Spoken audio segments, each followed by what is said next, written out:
হযরত উমরে ফারুক রাদিয়াল্লাহু তাআলা আনহু অর্ধ পৃথিবীর একজন শাসক।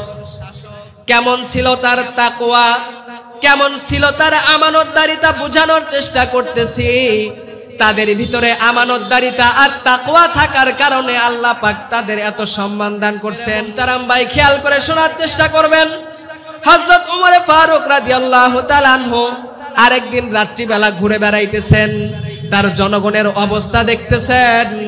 হযরত উমরে ফারুক রাদিয়াল্লাহু তাআলা আনহু ছদ্মবেশে রাত্রিবেলা ঘুরে বেড়াইতেছেন। আমরা ঘটনা জানি। হযরত উমরে ফারুক রাদিয়াল্লাহু তাআলা আনহু রাত্রিবেলা যখন ঘুরে বেড়ান, লক্ষ্য করলেন ওই যে দূর দেশে দূরে একটা জায়গায় আগুন জ্বলতেছে। উমরে ফারুক রাদিয়াল্লাহু তাআলা আনহু দেখলেন ওই যে দূরে দেখা যায় আগুন জ্বালানো। দেখি সেখানে কি করা হচ্ছে। হযরত উমরে ফারুক রাদিয়াল্লাহু তাআলা আনহু দেশের জনগণের খোঁজ খবর নিতেছেন, জনগণের অবস্থা দেখতেছেন, জনগণের অবস্থা তালাশ করতেছেন।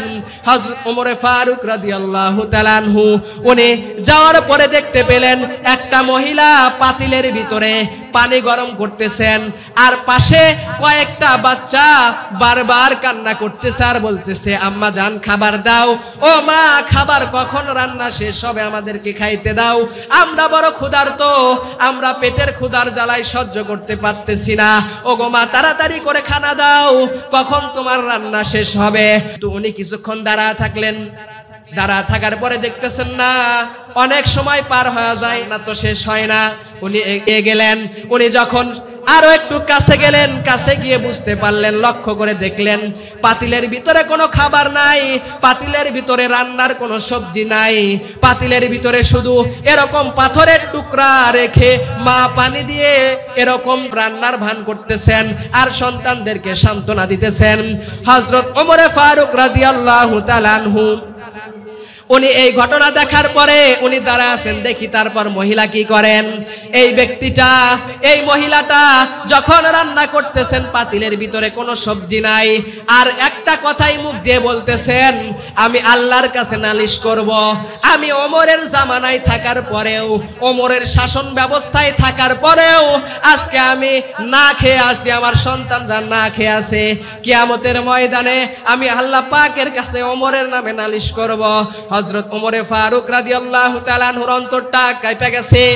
আরে আমার শাসন অবস্থায় থাকার পরে আমি দেশের একজন রাষ্ট্রনায়ক, আমি দেশের একজন রাষ্ট্রপ্রধান হওয়ার পরে আমার দেশের একটা কুকুর তো না খেয়ে থাকার কথা না, কিন্তু এইখানে একজন মহিলা না খেয়ে আছে এবং আল্লাহর কাছে নালিশ করতেছেন, আমি আল্লাহর কাছে কোন মুখে দাঁড়াবো। হযরত ওমরে ফারুক রাদিয়াল্লাহু তাআলা আনহু রাষ্ট্রীয় কোষাগারে চলে গেলেন। তার বাইতুল মালে চলে যাওয়ার পর উনি নিজে আটার বস্তা সবজি সহ মাথায় উঠাইতে লাগলেন। ওনার খাদেম আসলাম বলেন, ও আমিরুল মুমিনিন, আমি খাদেম থাকতে আপনি কেন আটার বস্তা মাথায় তুলবেন? আমি খাদেম তো আছি, আমি আটার বস্তা কোথায় পাঠায় দিব আমাকে জানা দেন। আসলাম যখন এই কথা আমিরুল মুমিনিনকে বলতেছেন, হযরত ওমরে ফারুক রাদিয়াল্লাহু তাআলা আনহু কেমন দেখেন উনার তাকওয়া, উনি কেমন তাকওয়াবান দেখেন। উনি বলেন, আসলাম, ও আমার খাদেম আসলাম, কিয়ামতের ময়দানে যেদিন আল্লাহ পাকের কাঠ করায় আমি দাঁড়াবো, আমার গুনার বস্তা, আমার গুনার ভারী বোঝা কি তুমি আসলাম তোমার কাঁধে নিবা?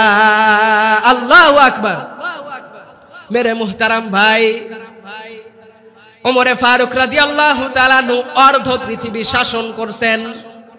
অর্ধ পৃথিবী শাসক হয়া, অর্ধ পৃথিবীর একজন শাসক হওয়ার পরেও খাদেমকে বলেন, কিয়ামতের ময়দানে আমার গুনার বোঝা আমাকেই বইতে হবে, সুতরাং আজকে আমি আটার বস্তা নিজের মাথায় উঠায় নিলাম, সুতরাং বাধা দিও না, আমাকে আমার গন্তব্য যাওয়ার সুযোগ করে দাও। হযরত ওমরে ফারুক রাদিয়াল্লাহু তাআলা আনহু চলে গেলেন। উনি যাওয়ার পরে আম্মাজানকে বললেন, আম্মাজান আমি আপনাকে সহযোগিতা করতেছি। উনি সাথে থাইকা নিজে আটা পিষে এরকম রুটি বানায়া সন্তানদের মুখে তুলে দিলেন। সন্তান খুশি হয়ে গেলেন, সন্তানদের ক্ষুধা নিবারণ হয়ে গেল। আল্লাহর রাসূলের সাহাবী হযরত ওমরে ফারুক রাদিয়াল্লাহু তাআলা আনহু উনিও খুশি হয়ে গেলেন। মহিলা বলতেছেন, ও যুবক, জানি না তুমি কে, জানি না, তবে এই দেশের রাষ্ট্রপ্রধান এই দেশের রাষ্ট্রনায়ক, এই দেশের সরকার প্রধান যদি ওমর না হয় আর তুমি যুবক হইতা, আল্লাহ পাক যদি এই দেশের রাষ্ট্রনায়ক, রাষ্ট্রপতি, সরকার যদি ওমরকে আল্লাহ পাক না বানায় তোমাকে বানাইতো, তাইলে জনগণের ভালো হইতো।